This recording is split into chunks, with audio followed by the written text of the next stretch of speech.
Hello mga palangga. So, happy Huwebes Santo. Okay? Ngayon ay nagbabalik tayo dahil may mga nakalap tayong mga balita na kailangan ninyong malaman.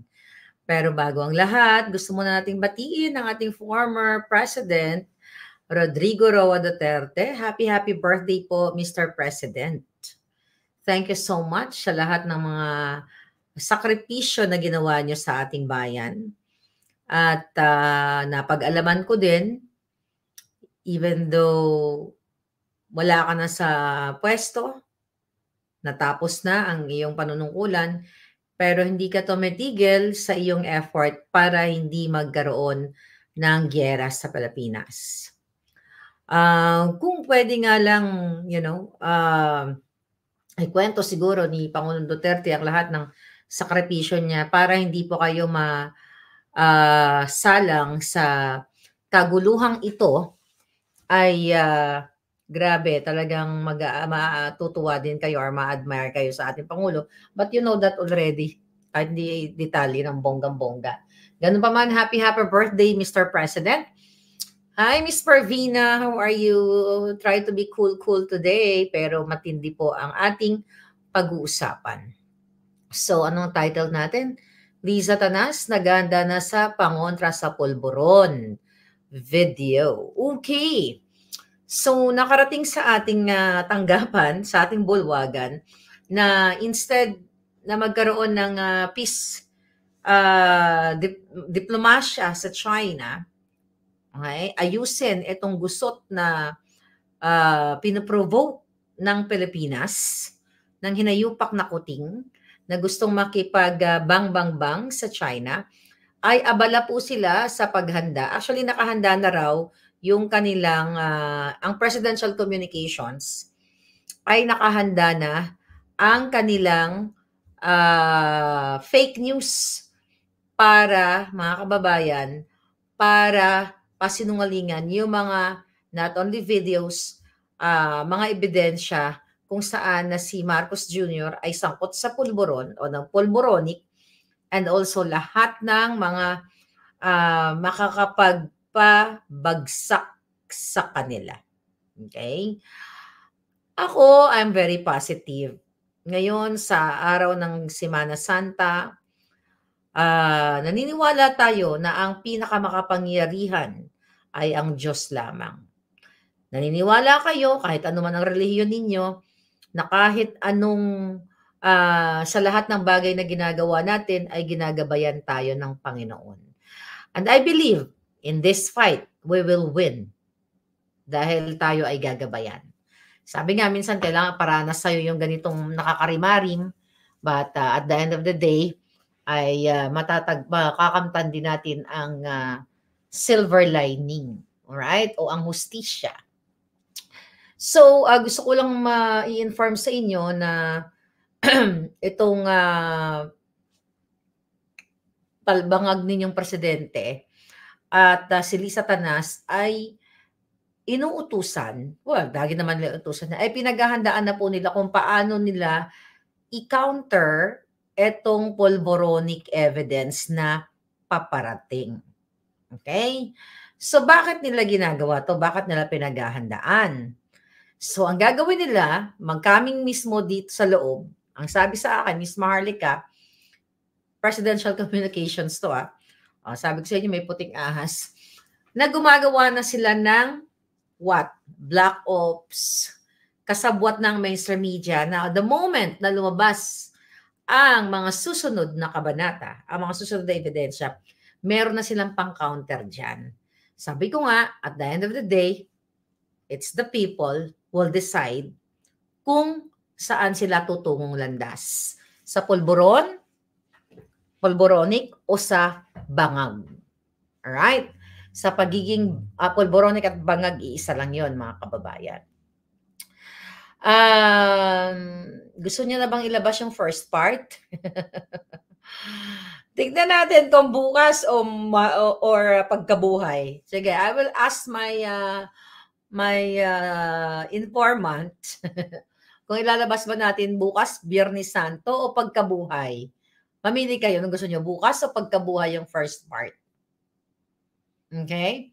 Alright, sige, magmili kayo dyan. Tignan natin ang ilabas na raw. O, sige, tignan natin. But ganun pa man, mga kababayan, etong nangyayari sa atin sa Pilipinas ay seryoso na po. Okay? Dahil naparating din sa atin ng mga kaibigan nating, well, this is coming from abroad, not ASEAN countries ito, mga palangga, na naaalarma na, okay, kailangan niyong malaman, na naaalarma na ang ating mga neighboring countries, ang ASEAN, kung saan ang itong nagbabadya na parating na kaguluhan sa atin sa Pilipinas. Tingnan natin.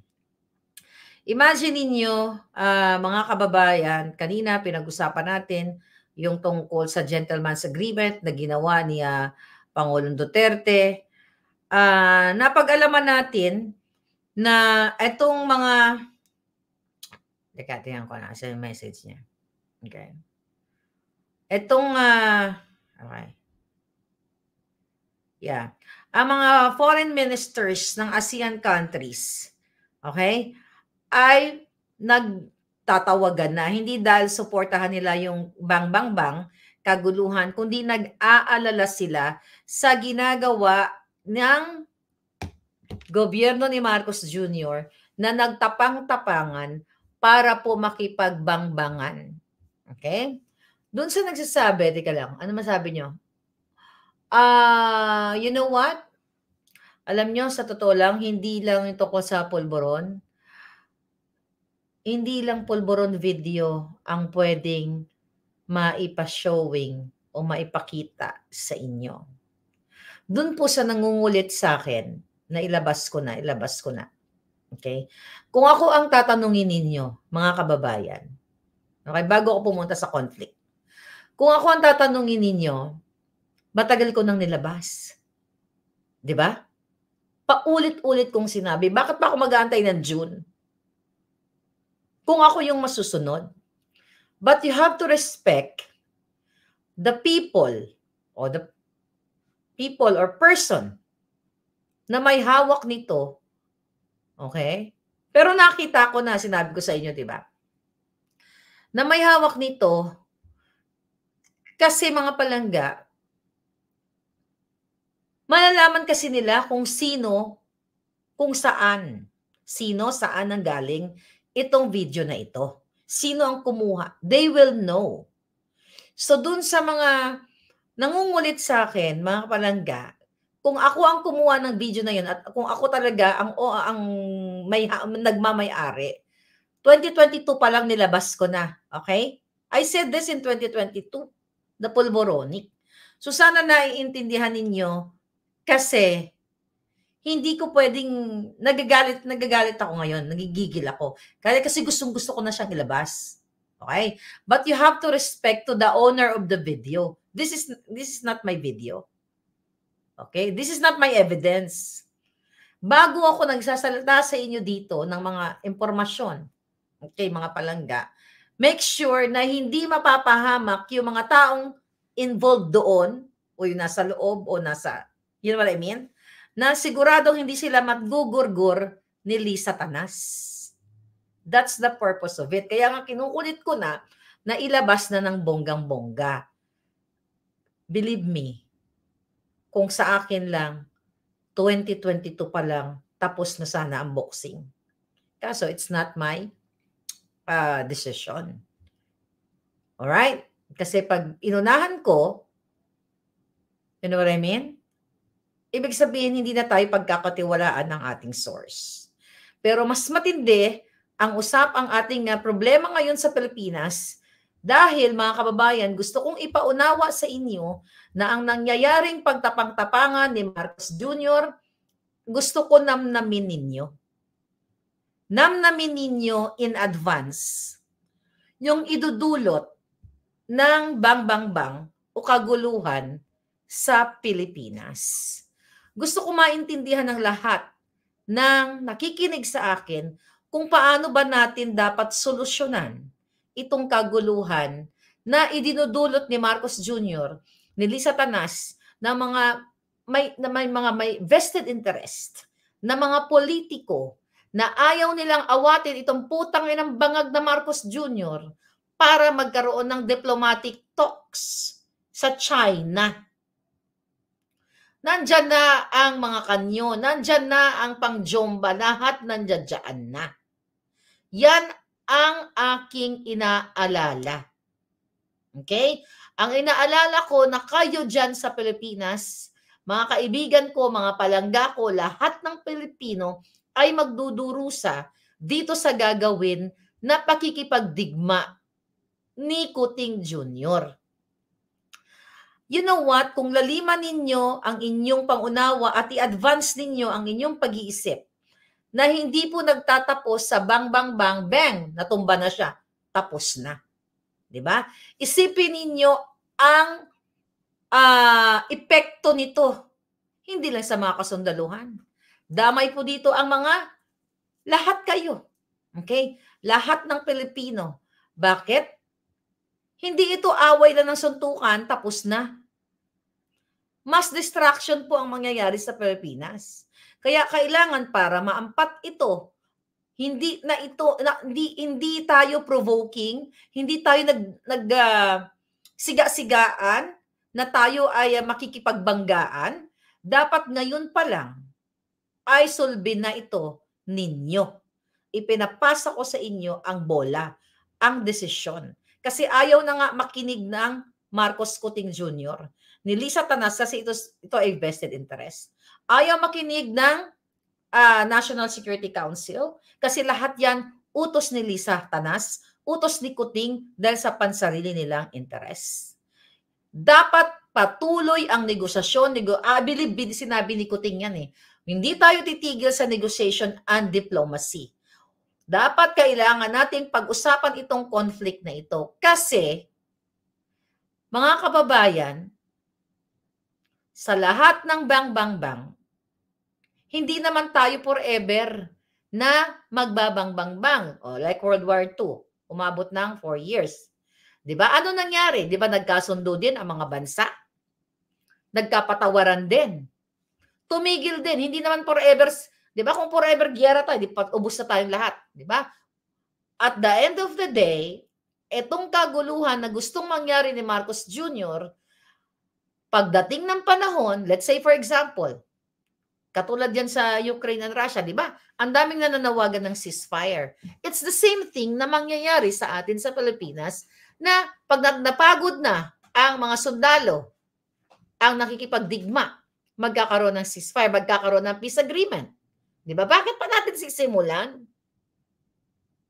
Bakit natin sisimulan ang kaguluhan kung at the end of the day, after a month, 2 months, 3 months, 4 months, 6 months, say isang taon na pakikipagdigma, pag nalagas na ang both parties, naglagasan na, magkakaroon ngayon ng peace talk, bakit kailangan pa magbuwis ng buhay?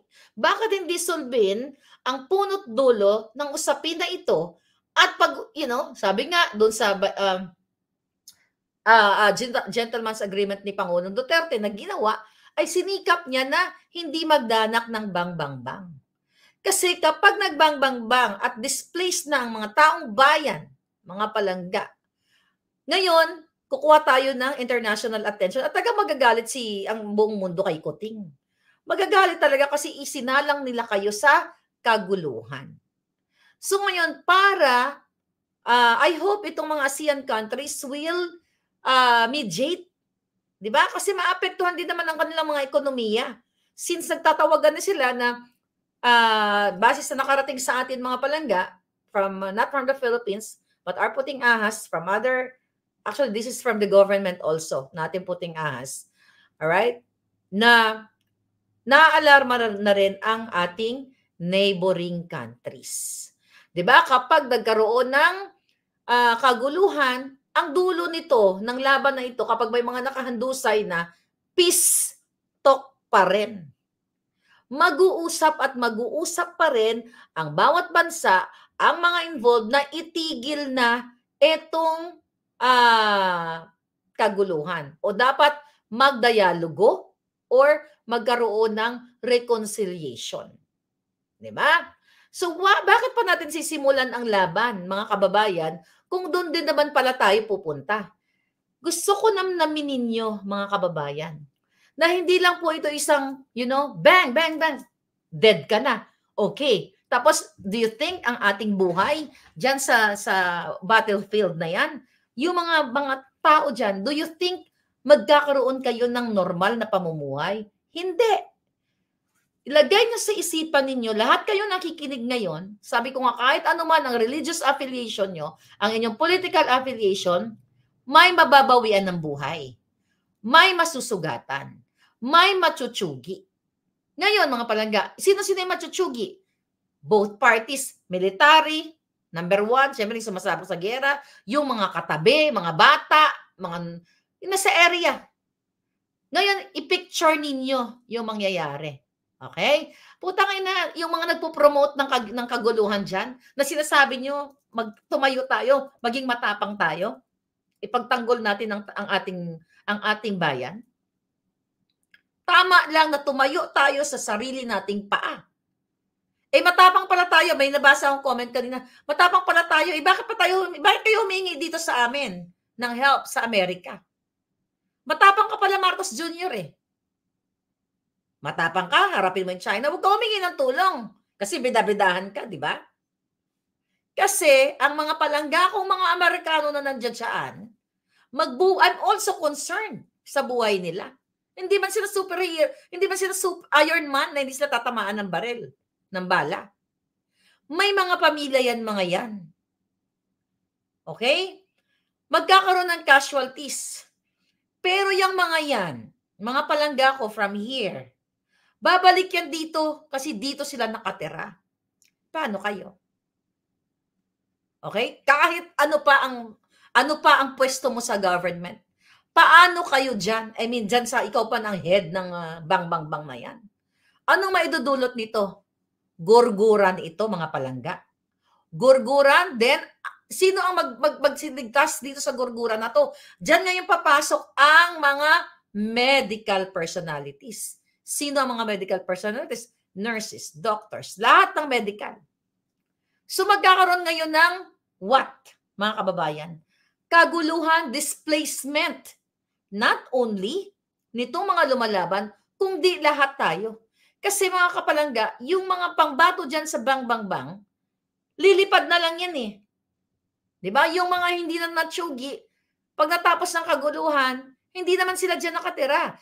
Pupunta sila dito and they have better life here na ma-enjoy nila. Pero kayo mga sundalo, na isasalang dyan, pag nautod ang inyong mga tiil, nabulag kayo, natamaan kayo ng tingga o kung ano pa man, suportado ba kayo ng gobyerno? Ay putang ina, yung benepisyo nyo nga ayaw ibigay ni Kuting ng maayos eh. Yung dinobling sweldo ni Duterte. Kinakat pa. 'Di ba? Hindi kayo mabigyan ng sarili ninyong ng magandang pamumuhay bilang isang sundalo. Dito sa Amerika, ang mga sundalo ay alagang-alaga sila. Kahit pa sila ay maputulan, kung ano-ano pa man, sa healthcare, hindi sila magmamakaawa dyan. Katulad sa Pilipinas na, although pag sundalo ka, bulok kasi yung sistema sa atin eh. Nautdan ka na ng tiil, para bang kailangan mo pa magmakaawa para gamutin ka ng maayos. So yan ang isipin ninyo. Etong kaguluhan na gusto ni Marcos Jr. at ni Liz Satanas na mangyari, hindi lang po ito away ng suntukan na bagsak yung isa, tapos na. Ang long-term effect ang titignan ninyo. Maraming madidisplace, matotrauma kaya. Di ba nakikita ninyo, maraming mga traumatic experience. Yung pagputok pa lang ng mga bang-bang-bang. Ang sakit na sa tenga nun eh. Anong epekto nun sa mga anak ninyo? Open your mind. I'm telling you. Yung mga hinayupak kayong mga media kayo, lahat kayo, hindi nyo ito nakikita eh. Nakakala ninyo suntukan lang, tapos pag bumagsak, tapos na. Maapektuhan ang environment. Paano maapektuhan? Siyempre, yung mga chemical, yung mga acid o kung ano man, 'di ba? Na lumalabas diyan sa mga yung nuclear weapon. O kung 'yun ang gagamitin. Hindi naman pwede yan. Ay, ito lang ang masinghot dapat. Si Kuting lang ang makasinghot nitong ano na to. itong pagpapagurgur na to? No. Pag yan, ginanon, pag pinasabog ng bonggang-bongga yan, mga kababayan, wala nang pipiliin yan. Wala nang sisitod, gaganon. Nanonood naman kayo ng pelikula, di ba? Na mga gera-gera sa pelikula, gumaganon-ganon. So, anong effect nito? Distraction. Maliban pa na i-distract ang buhay, matatanggal ng buhay, yung ating mga buildings, kung meron man mga historical buildings na tatamaan. Gusto ko namnamin nyo to. Na huwag kayong magtapang-tapangan, tangin na ninyo sa Kongreso na sinasabi ninyo, mga hinayupak kayo na kailangan tumayo ng Pilipinas, lumaban kayo. Hindi ito suntukan lang. You have to check to see the long-term effect, the magiging severe na effect nito. Mapupuno ang mga ospital. Mawawasak ang inyong mga bahay. Hayob-hayob na nga ang bahay ninyo. Bahay kubo na nga lang. Maaapektuhan ang pag-aaral ng inyong mga anak. Sisirain ang mga pinondohan. Well, pinondohan ng gobyerno na mga substandard na mga tulay. Imagine niyo, pinondohan na nga ng putragis na mga kongresista, yung substandard na tulay, when I say, di ba, substandard, ninakaw nila yung pera, then magkakaroon pa ng distraction because of this bang-bang-bang na gusto ni Kuting. Mawawalan ng bahay kayo. Mabubuang kayo. Bakit? Di ba nakakabuang? Kapag nakarinig ka ng bang-bang-bang everyday? O ikaw tatamaan sa ulo? O, magkakaroon ng kagutuman. How? Magkakasakit. Bakit? Maapektuhan ng water supply. Electricity, lahat yon. Baka mamaya bilang, umapoy na ng bonggang-bongga, edi jornog na kayong lahat. Maapektuhan po ang lahat, overall social, physical. Paano kayo inom ng tubig kung nalaso na may chemical na nakahalo? Sige nga. Yan ang sinasabi natin na hindi kayo nag-iisip. Ikaw putang ay nakabangag kang Kuting, hindi ka nag-iisip na sinasabi mo sa taong bayan na kailangan tumindig tayo sa mga kalaban, ay ikaw ang tunay na kalaban, ikaw ang tunay na magbibenta sa mga Pilipino. Kayo ang titigi sa Pilipino dahil ang gerang ito na susuungin ninyo, ulit-ulitin ko, hindi po ito suntukan lang. O boxing lang na after nyong magsuntukan, ay hindi magkakaroon ng chemical reaction. When I say chemical reaction, yung mga bibitawang mga, you know that, di ba? Alam nyo yun, yung mga ginagamit nila sa pang-bang-bang. So, maapektuhan ang inyong kabuhayan. Kung kayo ay nagtitinda lang dyan sa palengke, paano ka pa magtinda? 1,000 na nga lang ang kinikita mo, 500 isang araw, paano ka pa mabubuhay? Dahil yung iyong kabuhayan ay naapektuhan na, yung livelihood.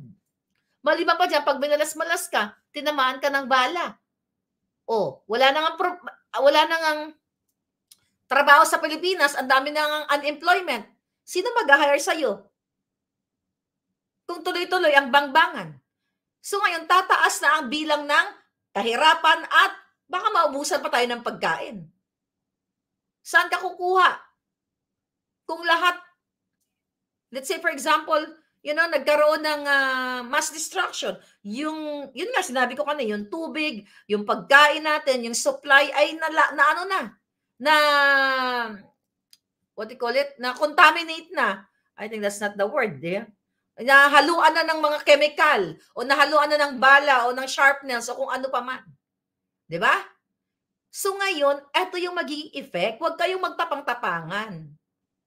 Hindi masama. I mean, napakaganda kung matapang ka. Pero kung matapang kayo, ang hamon ko sa inyo, mga men and women in uniform, dahil kayo ay may kapangyarihan, ang kalaban ay nasa Malacanang. Sige nga, isipin ninyo. Bago kayo mga kapulisan, mga kasundalan, kakausapin ko sa'yo, bago kayo pumunta dyan pa nga lang yung laban sa mga makakaliwang grupo, ang dami na nagbuwis ng buhay. Eto, mas pa. Buong China. Maapektuhan hindi lang ang North, buong bansa. Magkakaroon ng what, mga kababayan? Ang lahat ng komunidad, mga kabataan, pananim, yun na nga, ospital, buildings, Lahat ito ay maaapektuhan. Baka hindi na kayo maka-enjoy ng Facebook at mga TikTok. Baka hindi na kayo makakapag-reel kasi no more connection. You know what I mean? O, di ba? Mabubuhay ba kayo ng walang wifi? Sa panahon ngayon, I'm asking you. Mabubuhay ba kayo ng walang wifi na lalo yung mga nagre-reel, nagkikembot-kembot na ganyan? Do you think ganun lang ang giyera, mga palangga, na okay, makipagbuno tayo, sabi ni Marcos Jr., kailangan matapang tayo. Based on the survey, 70% ng adult ay handang ipaglaban ng Pilipinas. Julul. But you guys, hindi niyo pumapasok sa isip ninyo, ha? Isasaksak sa mga utak ninyo, kung ano ang epekto na idudulot nito. Anong tensyon? Alam niyo siguro, baka nakalimutan niyo lang. This is not, hindi lang political ang magiging impact nito. Kasi during that time, mga palangga, kapag nagkagulo na yan, nagkaletse-letse na yan, si Kuting hindi naman lalaban yung mga anak niya. Magpapakasarap yan sa London. Oh, sino ngayon ang ibinala? Hindi kayo mga mom and sir, men and women, kayong mga health workers, kayong mga nasa paligid ng battleground. Ano magiging effect sa inyo? Sige nga, yung mga anak nyo na araw-araw makakarinig ng bang, bang, bang. Di ba, recently may pinost si SAS dyan, na sa North ay mayroon ng radioactivity. Di ba? Nako-contaminate na yung environment because of the radioactivity.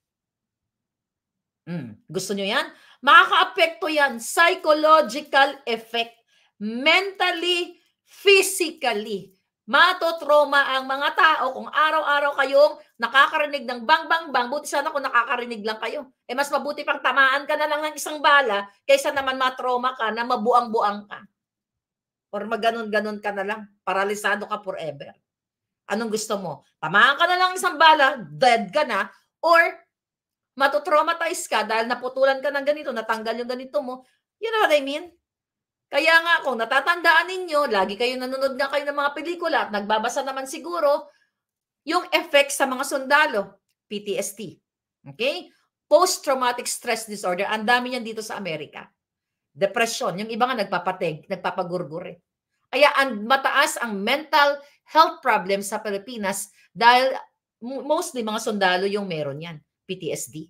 Diyan din sa atin. Pero kasi ang Pilipino, medyo mataas yung pangontra natin sa mga traumatic experience sa buhay over mga puti. Ako, based dito sa nakikita ko, ang taas po ng PTSD ng mga kasundaluhan na Amerikano dahil sa impact na ginawa nila na nangyari sa kanila dahil ibinala sila din sa kanyon ng bansa ko Wala, lagi may bang, bang, bang Lahat ng giyera, nandoon, present kami. O baka kung ako'y bata-bata pa, baka ako'y nasa service din. You know what I mean? But hindi na tayo pwede. Expired na. But ganun pa man, this is a serious matter para sa inyo. Namnamin ninyo, kaya ako nagsasalta dito kasi baka nakakalimutan ng ating mga pulis, ng ating mga kasundulan, nakalimutan ninyo na ang labang ito ay hindi nagtatapos sa parang suntukan lang. Okay, ayoko na, pagod na ako, huwag na tayo mag-away pa, di ba? Bati na lang tayo. Dudulot ito ng malaking impact sa ating bayan, buong sambayanan. Mga OFW, dahil magkakaroon ng disruption ng internet, ng kuryente, hindi nyo makakausap yung mga anak ninyo.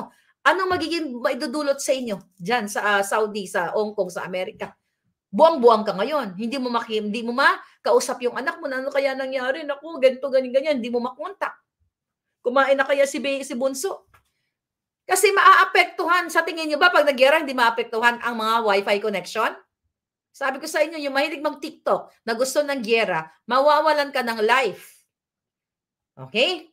Magkakaroon ng kagutuman. Not only that, magkakasakit kayo. Nasa pelikula naman yan hindi na kayo natuto. Nanonood naman kayo ng mga pelikula kahit Tagalog. Sa Netflix, ang daming tungkol sa kaguluhan. History, balikan nyo yung history. Ano nangyari? Baka mga sarili nyo, kainin nyo pag wala na kayo makain. So ito po yung magiging cost nito, social, environmental, lahat, political. Well, forget about the political, mga putang ina yung mga politiko na yan, eh. Lalo na kay Kuting Jr. This is really political. Politically motivated na gusto niya magbang-bang-bang-bang at vested interest. Ngayon, mga palangga, ito yung sinasabi ko sa inyong impact na hindi ito basta-basta lang suntukan. Baka yung binubuntis yung anak, pwedeng what? Hindi nyo na mailabas yan. Bago nyo pa mailabas, bang. Diba? So, ano benepisyo ng bang-bang-bang? Wala. Walang benepisyo ang bang-bang-bang. Kundi, magugurgur tayo, mawawalan tayo ng trabaho, mawawalan tayo ng pagkain, magkakasakit tayo, wala. Sino lang ang ligtas dito? Ang mga nakaupo. Why? They have visa. They can fly to America, to Europe. Ikaw palangga, may passport ka? I'm talking to you. Na gusto ng bang-bang. May passport ka ba palangga? Na kung sakali magkagulo, makatakbo ka? O ito na lang, may pera ka bang pamasahe? Baka kung ikaw ay nasa North, baka wala ka pang pamasahe papuntang Maynila para lumipad. O ikaw na sa Bisaya. May kwarta ka mo? Para mag-travel katulad sa putang inang Marcos Jr. at ng pamilya ninanakaw araw-araw ang pera ninyo? Yan ang isipin ninyo. Ako, I'm addressing this sa ating mga men and women in uniform. Well, actually, lahat kayo eh. Pero kasi sila yung frontliner. And the religious group, mga bishops, mga pastors, mga madre, you have to speak up. We look up to you.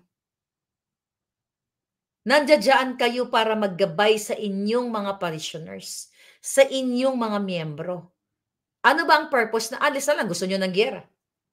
Ano ba ang purpose ninyo? Magkaroon ng spiritual cleansing ang inyong mga members. Magkaroon ng peaceful environment. Is this peaceful, mga sisters? Mga brothers, mga bishops, mga pastors? Is this peaceful na gagawin ni Kuting? Ha? Ito ba ang gagawin nilang? Nakikita nyo naman na magiging epekto sa inyo. Psychological, physical, pangkabuhayan. Ito ba yung peaceful ito? Sige nga, sumagot nga kayo. Gugurgurin kayo eh. Kayo dyan sa mga simbahan. Hindi naman kayo makakaligtas. Hindi naman kayo Iron Man. Iron Man ba kayo? Na hindi kayo o si Wonder Woman o si Superman? Na hindi kayo matatablahan ng bala? So again, mga kababayan, to stop this, let's promote peace. Yes to gentleman's agreement, no to gangster agreement, sabi ni Martha Cesar. Yun yung sinasabi ko sa inyo, mga palangga. Anong maidudulot nitong bang-bang-bang na ito? Ito ngayon ina-highlight ng mainstream media and even the dugyots. I want to open your eyes and your mind and your heart. Tahimik kayo ngayon? Nagalit kayo kay Maharlika dahil si Maharlika, ay ano lang yan. Hindi lang nabigyan ng pwesto ni Kuting. Really? Ulitin ko, I'm not qualified. And I did not apply. But I hope, as a Filipino, you have to do your job. Gusto nyo ng giyera? Ayan o, mga propaganda, 70% na raw kayo na lalaban. Ang titignan, imagine ninyo, gusto ko kasi ito na mag-dramatize natin. Okay? Kunyari na sa pelikula tayo, imagine ninyo, nagbabang-bang-bang yung China, nandito kayo sa North, bang, bang, bang, di ba? Tapos biglang tumama sa bahay ninyo, ang pamilya ninyo, o tumama sa mga army natin, sa mga polis na hindi na nakabangon. Sino ang talo? Walang pakialam si Marcos Jr. sa buhay ninyo. Kasi secured ang pamilya niya. Nagbabangag pa nga sa Malacanang eh. Nagtatransfer ka ng pera eh. Nagpapanalo nga sa loto eh. Kaya nilang sumakay sa aeroplano nang ganon-ganon na lang. Because of the diplomatic, because of as a president. Kaya nga tinatanong kayo mga sundalo. I believe, hindi lahat ng sundalo ay may passport, mga sir. May passport po ba kayo? Na kapag ayaw nyo na ng giyera, Dahil ayaw nyo na, dahil nakita nyo, makakalipad po ba kayo ng Pilipinas? Magkakaroon ng maraming refugees, yes. Pupunta kayo ngayon, tatakas kayo, saan kayo tatakbo? Sa Malaysia? Pinakamalapit. Hindi naman makatakbo sa China dahil yun yung kalaban natin. Sa Singapore, bago kayo makatakbo doon, kailangan nyo rin ng passport. Right? Sa Brunei, saan man. Do you think makakatakas kayo ng bonggang-bongga? No way out to, mga palangga. No way out. The ultimate solution of this problem right now, get out the Kuting in Malacanang. Get out, take him out, and the people, ang pwede lang gumawa nito, hindi ako. Kayo. With the help of men and women in uniform. Namnamin nyo yung sinabi ko sa inyo. Namnamin nyo yun, na hindi ito suntukan lang. Akala nyo, palangga, nakita nyo yung mga sinasabi, ang tapang na ni Kuting. Si Kuting lumalaban na sa China. Sige nga, hamunin nyo siya. Yung 3 anak niya, pati si Lisa, ibala doon sa kanyon yung hayop na yan. Paunahin lahat ng mga anak. Ganito challenge sa kanila.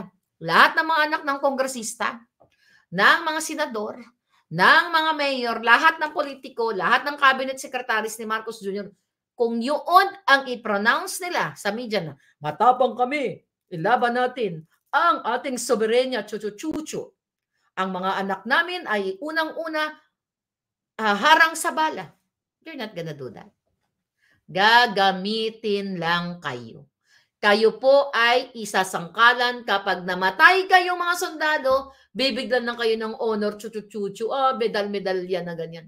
Dahil ikaw ay hero sa gera. Mas masarap maging hero ng buhay kaysa sa gurgur. Mas masarap maging hero dahil hindi ka lumaban sa bansa na kahit anong bansa kasi mas pinili mo ang diplomatic relation, diplomatic talks na ginawa ni Duterte na gentleman's agreement na pilit tinitwist ng media na ito ay pagtatraidor sa bayan. Paano ka tinraidor ni Duterte? Hindi siya nagbigay ng giyera sa inyo for 6 years. Ngunit ang binigay niya ay giyera sa pulboronic katulad ni Kuting. Ito, magdadalawang taon pa lang, isa lang kayo sa bang-bang-bang.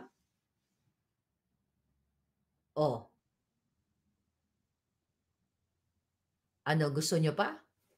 We are outnumbered to China. Sabi ni Gala.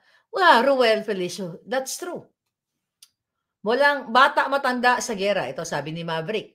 Walang batang matanda sa gera. Take note, hindi ito pabaman ng ng missile at drone ang paliparin papunta dito. Yeah, nuclear. Wala na nga building at bahay sa Ukraine, winasak na ng mga drone ng Russia, sabi ni Grace.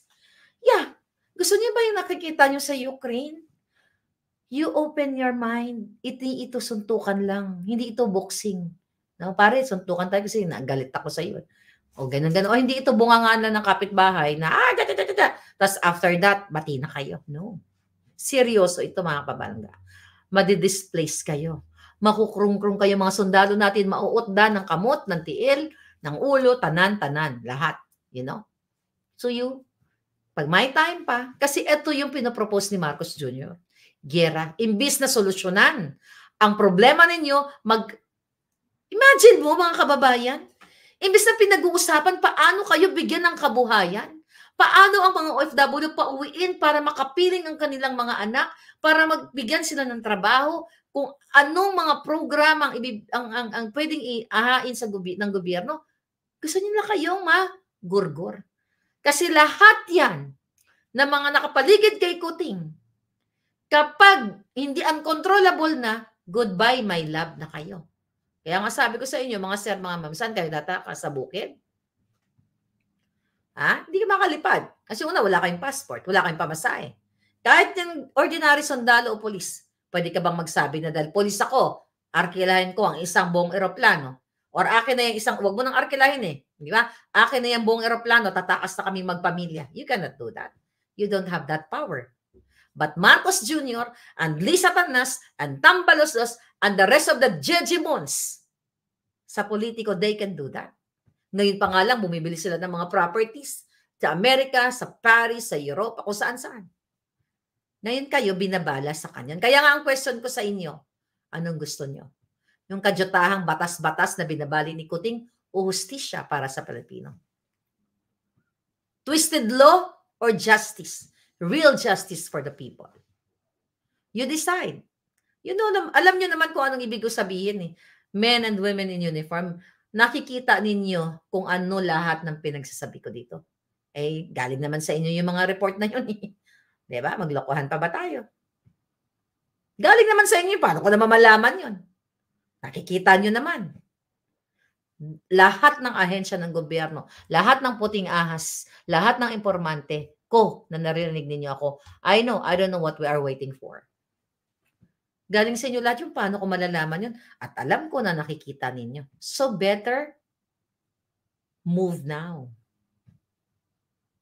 Kailangan nyo pong kumilos bago mahuli ang lahat. Pansinin nyo ang mainstream media. Pansinin nyo. Pinoprove, talagang wala silang, hindi nila pinag-uusapan ang kapalpakan ni Kuting. Ano yung mga yan? Kayo mga mainstream media, mga inayupa kayo, nanonood kayo sa akin, ha? Alam ko nanonood kayo. Sige nga.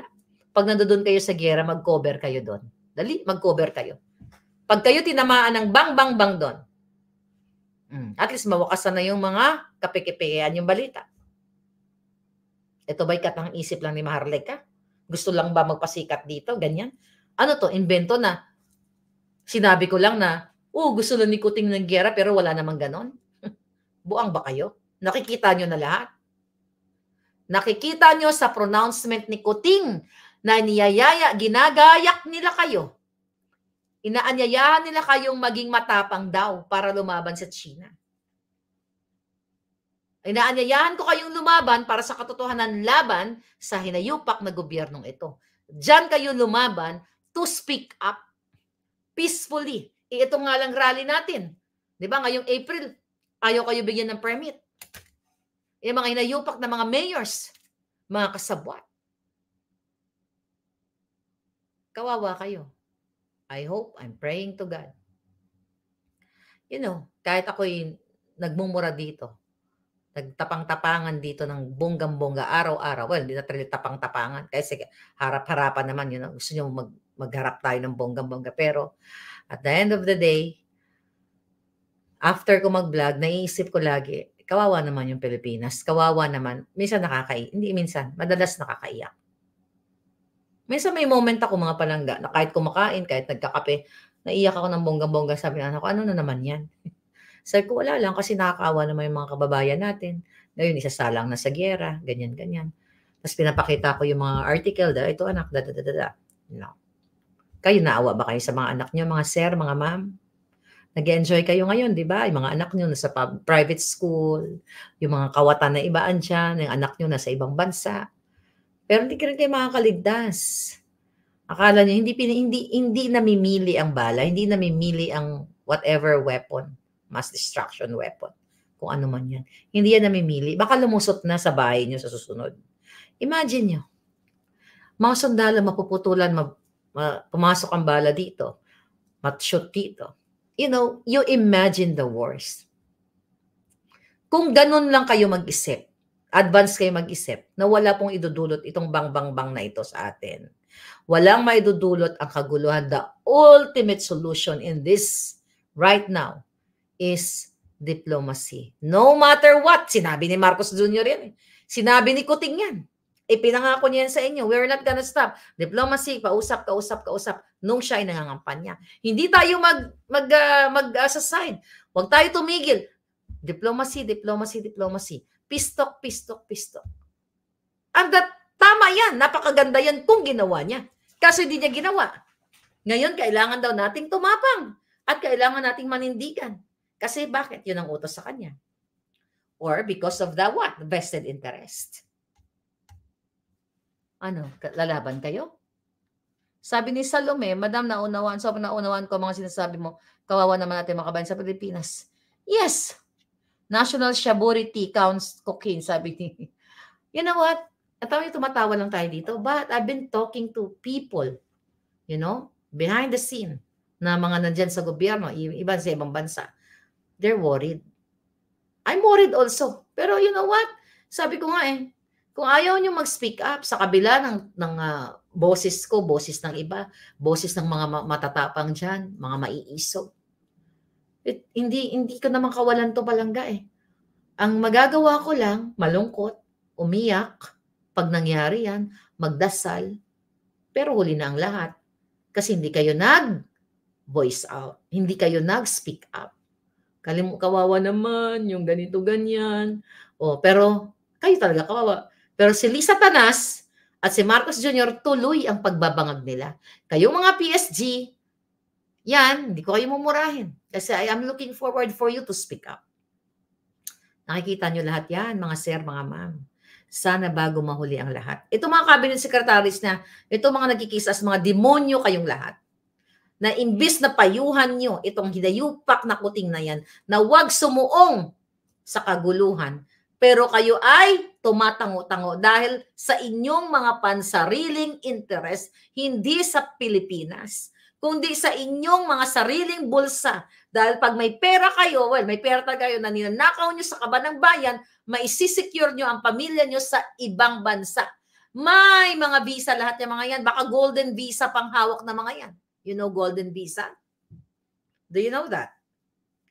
Golden visa ay ino-offer yan sa mga parang dito sa Amerika, we don't have that Ang tawag dyan is parang business visa. Okay? Yung golden visa, ino-offer yan sa mga, sa Europa. Hindi ko lang sure kung saan mga bansa ang nag-o-offer niyan. But again, paano ka mabibigyan yan? Marami sa mga politikong may ganyan. Yung mga kanilang mga kamag-anak.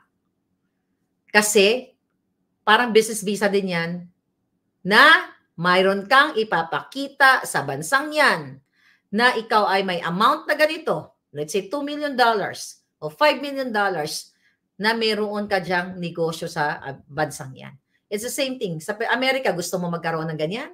Golden visa or business visa to come here para maging, later on, maging, what do you call it? Resident visa ka. You just need $2 million.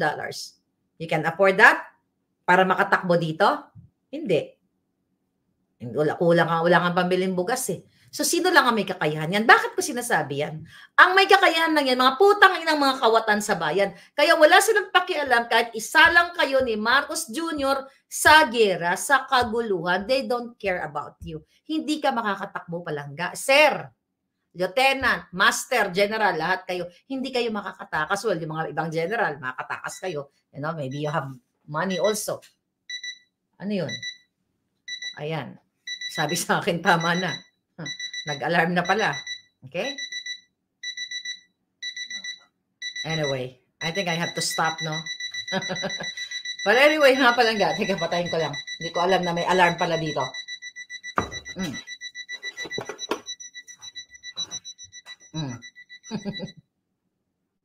Ayan, tumigil na. But seriously, malungkot. Men in uniform. May alarm clock. Okay? Ang tanong, handa na ba si PBBM makipaggera sa China without the help of NATO? Ipinasubo lang tayo ng American China dahil sa oil deposit sa WPS, sabi ni Mel Cordova. Alam mo,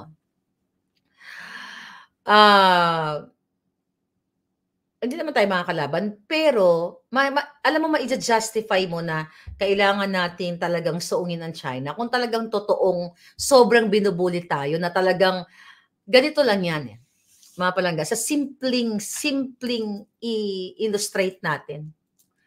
Buti sana, kung itong China to, sinurprise tayo na bang! Talagang may sinira na sila o may nabuwis na buhay. That's the time na talagang inunahan tayo dahil may nabuwis na isang kumpul-kumpul, isang komunidad. Wala, tubig pa lang yung inaano nila I'm not saying na hindi tayo aalma. Again, diplomacy. At I believe the Chinese government ayaw ng giyera. Ayaw nila yan. Di ba ang daming Chinese? Mga Chinese Filipino sa atin. Baka may ano kayo dyan. Gusto ko sana sabihin is, baka gusto niyong kumbinsin si Kuting. Kaso kung mga bangag ang mga Chinese Filipino na nakapaligid kay Kuting o smuggler katulad ni Michael Ma, walang patutunguhan. But people, Chinese Filipinos na you're there sa Pilipinas, maapektuhan din kayo dito. Hindi kayo ligtas dito. So I hope you'll do something also. Mag-speak up day din kayo. Sumama kayo. Kasi maapektuhan ninyo yung negosyo, lalo ng mga Chinese sa atin. Ang ginagawa naman ng mga Chinese sa atin, ng mga matitinong Chinese, nandyan kayo sa Pilipinas for business para sa kaalwanan ng negosyo ng buhay. Hindi po kayo makakaligtas dito pag nagpabang-bang-bang na ang kalaban. So better yet, speak up now with us, with the religious group. Lahat ng mga gustong mag-speak up, parating na yan pagkatapos itong Semana Santa na ito.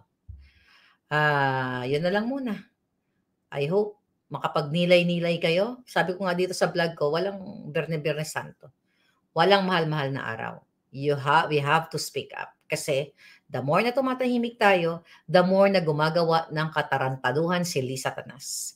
Araw-araw, kahit Lent yan, kahit Biyernes Santo, kumikita sila sa smuggling. Non-stop ang smuggling, non-stop ang pulburon, non-stop ang panalo nila sa loto. Sino ang talo? Ikaw, palangga. So get up, speak up, and let's eject the kuting and the ahas. Thank you.